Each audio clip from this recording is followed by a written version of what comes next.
जय श्री कृष्ण। ओम नमो भगवते वासुदेवाय नमः। हरे कृष्ण कृष्ण कृष्ण हरे हरे, हरे राम राम राम हरे हरे। आइए शुरू करते हैं आज की कथा। कार्तिक मास महात्म्य 11वां अध्याय। एक दिन देवर्षि नारद जी ने श्री वेद व्यास जी से पूछा, हे व्यास जी, ब्रह्मचारी, गृहस्थ, वानप्रस्थी और सन्यासी, इन चारों आश्रमों में गृहस्थ आश्रम को ही सर्वश्रेष्ठ क्यों माना गया है, इस बारे में जानने की मेरी प्रबल इच्छा है।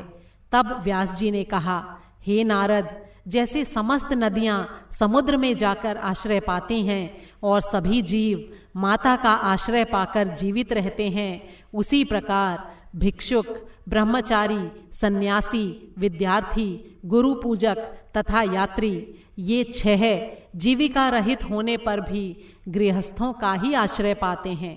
ध्यान से सुनो, इस संबंध में मैं तुम्हें एक पुरानी कथा सुनाता हूँ। प्राचीन काल में उत्तानपाद राजा का उत्तम नाम का पुत्र बड़ा ही बलवान और मदिरा पीने वाला था। राजा और रानी दोनों स्नेहपूर्वक रहते थे। एक दिन राजा ने वेश्या का नृत्य देखते हुए मदिरा पान किया, साथ ही अपनी स्त्री से भी मदिरा पीने का आग्रह किया, परंतु रानी ने उसका कहना नहीं माना। तब राजा ने क्रोधित होकर अपने सेवकों को रानी को निर्जन वन में छोड़ आने की आज्ञा दी। अनुचरों ने राजा की आज्ञा का पालन किया। इसके पश्चात राजा ने दूसरा विवाह नहीं किया। रानी के वियोग को सहन करते हुए वो अपनी प्रजा का पुत्र के समान पालन करने लगा।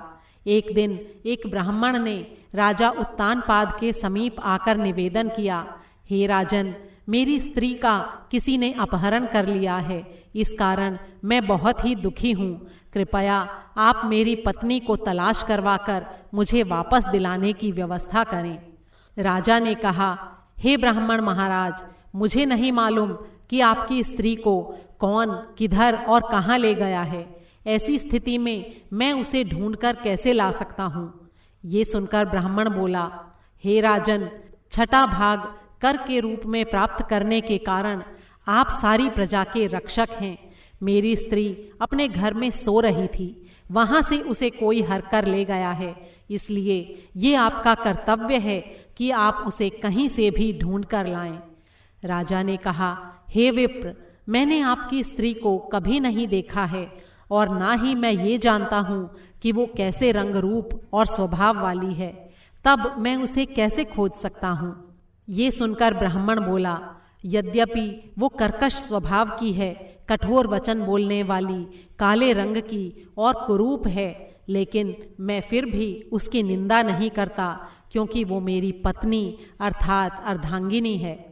ये सुनकर राजा ने कहा, जब तुम्हारी स्त्री ऐसी कुरूपा और क्रूर स्वभाव वाली है, तब तुम उसे प्राप्त करके क्या करोगे। उसके स्थान पर मैं तुम्हें अत्यंत सुंदर, सुशील स्वभाव की दूसरी स्त्री दे सकता हूँ।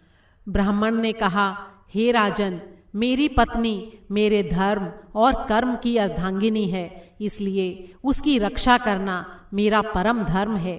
जो पुरुष अपनी स्त्री की सुरक्षा नहीं करता, उसके वर्ण संकर संतान उत्पन्न होती है और उसके पितर नरकवासी होते हैं। वेश्यागामी पुरुष का कल्याण कभी नहीं हो सकता, और जो मनुष्य ऋतुकाल के पश्चात अपनी स्त्री से सहवास नहीं करता, उसके पितर 1 मास तक उसके रुधिर में तैरते हैं। ब्राह्मण के ऐसे वचन सुनकर राजा अपने शस्त्र और अस्त्र लेकर रथ पर सवार होकर उस स्त्री को खोजने चल दिया। कुछ दूर जाकर उसने एक आश्रम देखा, जिसमें एक महान तपस्वी कुशा के आसन पर विराजमान थे। राजा को आश्रम में आया देखकर भी ऋषि ने उसका कोई आदर सत्कार नहीं किया। ऋषि कहने लगे, मैं जानता हूँ कि तुम राजा उत्तानपाद हो, लेकिन यहाँ किस कारण आए हो। राजा ने कहा, हे मुने, एक ब्राह्मण के घर से कोई उसकी स्त्री को हर कर ले गया है। मैं उसी की खोज में इधर आया हूँ, लेकिन ना तो आपने मुझे अर्घ्य दिया और ना ही किसी प्रकार का आदर सत्कार किया। इसका क्या कारण है। ऋषि ने उत्तर दिया, हे राजन, तुम अर्घ्य के योग्य होते हुए भी इस समय उसके पात्र नहीं हो, क्योंकि तुमने अपने निरपराध स्त्री का वन में त्याग किया है। जहाँ स्त्री का ये धर्म है कि वो तन मन से पति की सेवा करे और उसकी आज्ञाकारी रहे, वहीं पति का भी ये धर्म है कि वो अपनी पत्नी का यथोचित सम्मान करे। जिस घर में स्त्रियों का मान होता है वहाँ पर देवताओं का वास होता है। इसके विपरीत जहाँ स्त्रियों का निरादर होता है वहाँ सुख शांति कभी रह ही नहीं सकती। इतना सुनकर राजा अत्यंत लज्जित होकर पूछने लगा, हे भगवान, आप भूत, भविष्य और वर्तमान तीनों कालों के जानने वाले हैं, इसलिए कृपा करके बताइए कि ब्राह्मण की स्त्री को कौन, क्यों और कहाँ हर कर ले गया है।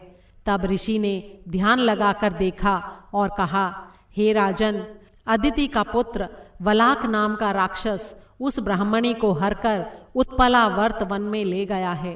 तुम उसको ढूंढकर ब्राह्मण से उसका मेल कराओ। ये सुनकर राजा मुनि को प्रणाम करके अपने रथ पर सवार होकर उत्पला वर्त वन में जा पहुंचा। वहां जाकर राजा ने देखा कि एक स्त्री बेल के फल खा रही है। ब्राह्मण ने जैसा बताया था वैसा ही रंग रूप देखकर राजा ने उसे पहचान लिया और कहा, हे कल्याणी, तुम कौन हो और इस वन में क्यों आई हो? तब ब्राह्मणी बोली, मैं अतिरात्र की पुत्री और विलास पुत्र की स्त्री हूँ। मैं अपने घर में सो रही थी कि वलाक नामक राक्षस अपहरण करके मुझे यहाँ ले आया है। यहाँ लाने के बाद उसने ना तो मुझे किसी प्रकार का कष्ट दिया है और ना ही मेरा सतीत्व नष्ट करने का प्रयत्न किया है। इतना होने पर भी अपने पति के वियोग के कारण मैं अत्यंत दुखी हूँ। राजा ने पूछा, हे ब्राह्मणी, वो राक्षस कहाँ गया है? तब ब्राह्मणी ने बताया कि वो इस वन के अमुक स्थान पर गया है। जब राजा ब्राह्मणी द्वारा बताए स्थान पर पहुंचा तो राक्षस उसे देखते ही राजा के चरणों में गिर पड़ा और बोला, राजन, मेरे लिए क्या आज्ञा है? तब राजा ने कहा, अरे निशाचर, तू ब्राह्मणी को हर कर क्यों लाया है? यदि तू इसके साथ विवाह करना चाहता है तो ये अत्यंत कुरूपा है, और यदि तेरी इसे खाने की इच्छा है तो वैसा कहे। तब राक्षस बोला, हे राजन, मेरे घर में अनेक रूपवती अप्सराएं हैं। उनके अतिरिक्त मैंने कभी किसी स्त्री से भोग की इच्छा नहीं की और ना ही मैं मांस खाता हूँ। मैं तो अपने पूर्व जन्म के पापों का प्रायश्चित कर रहा हूँ। इस ब्राह्मणी का पति राक्षसों को मारने का मंत्र जानता है। जब हम यज्ञ का अन्न ग्रहण करने के लिए जाते हैं तो वो हमको भगा देता है, क्योंकि यज्ञों का आचार्य वही बनता है। इसी कारण उस ब्राह्मण को दुखी करने के लिए मैं उसकी स्त्री को हर लाया हूँ। शास्त्रों के नियमों के अनुसार स्त्री के बिना पुरुष को धार्मिक कर्म करने का अधिकार नहीं होता, इसलिए अब वो यज्ञों में आचार्य नहीं बन सकता।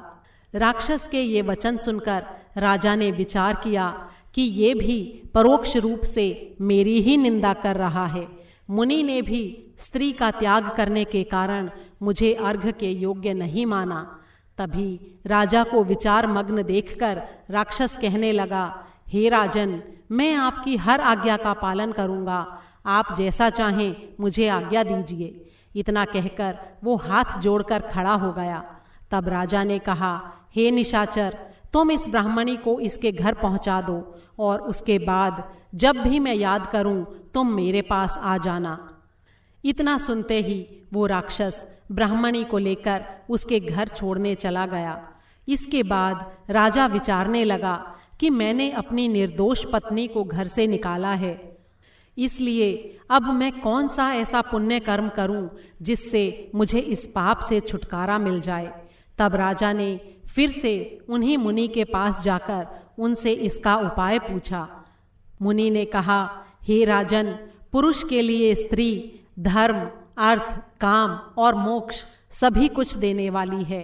इतना ही नहीं, स्त्री के बिना इस लोक तथा परलोक कहीं पर भी सुख की प्राप्ति नहीं हो सकती। स्त्री चाहे कैसी ही कुरूपा, मूर्ख, रोगी, दरिद्री या खोटे स्वभाव वाली क्यों न हो, पुरुष को उसका सम्मान करना ही चाहिए।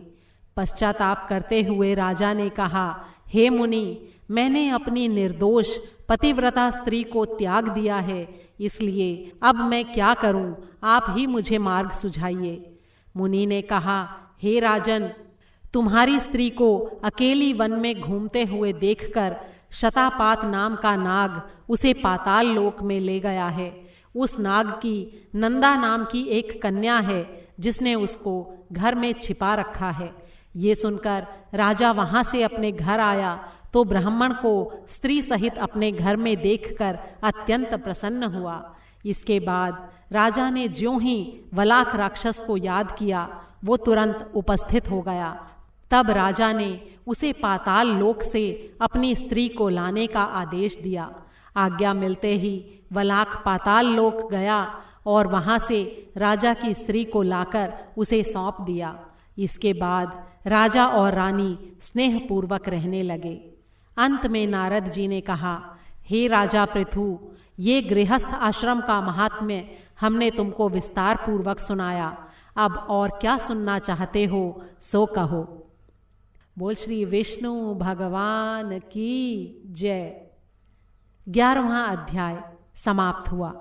कार्तिक मास की सारी कहानियों को एक साथ एक ही वीडियो में सुनने के लिए ऊपर आई बटन पर क्लिक करें।